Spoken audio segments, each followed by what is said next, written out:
Hello, magandang araw ng linggo sa inyo mga kapitos, no? Next episode natin, pag-aaralan natin yung sa paano pagtawag ng 5 seconds violations, no?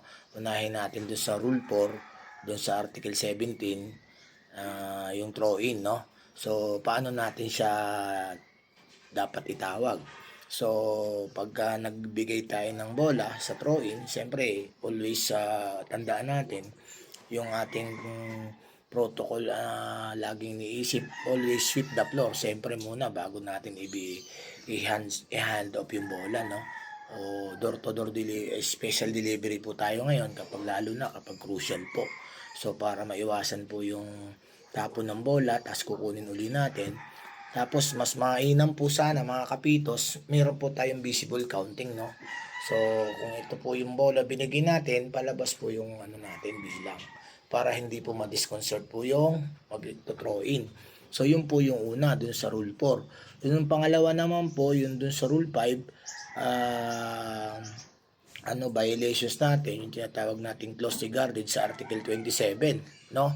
So, ganun din po kapag iwan for example ang dribble papunta sa kanyang goal o dun sa front court niya. So, maganda yung depensa ni B.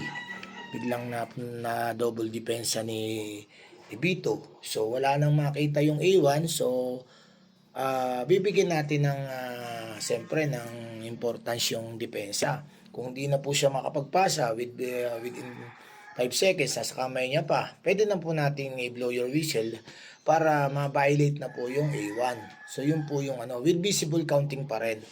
So, lagi po mas mainam na mayroon tayong visible counting para mas kapanipaniwala at mas mabibenta natin yung ating tawag. Pangatlo, dun sa natin, 5 seconds pa rin, dun sa tinatawag natin dun sa throwing sa general provision ng Rule 7. So, sa free throw, pwede na rin nating mas mainam talaga na kung andito yung table side sa right natin, so bibilangan natin siya para mas malaman natin at gising ang diwa natin na talagang nagtatrabaho tayo, hindi mas magandang tingnan, mas masisell natin yung ating calls. Kapag 5 seconds, then blow your whistle, direction of play. 5 seconds, speed, 5 seconds, direction of play.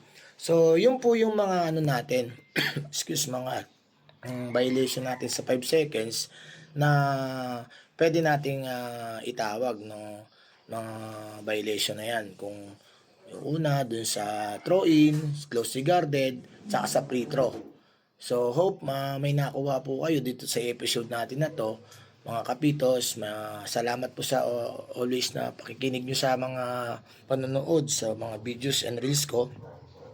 At please support my reels to by pamagitan ng pag-share, pag-like, at siyempre paki-subscribe na rin yung YouTube channel ko, Sarge TV. So, maraming salamat sa lahat sa inyo. Dumadami na rin yung ating mga followers, mga kapitos, dahil sa inyo. Lagi po kayo nandiyan, ayan po ninyo, lagi po akong mag-share ng aking mga experience o na doon sa mga beginners, no, datihan, sa mga seniors din na gustong makinig.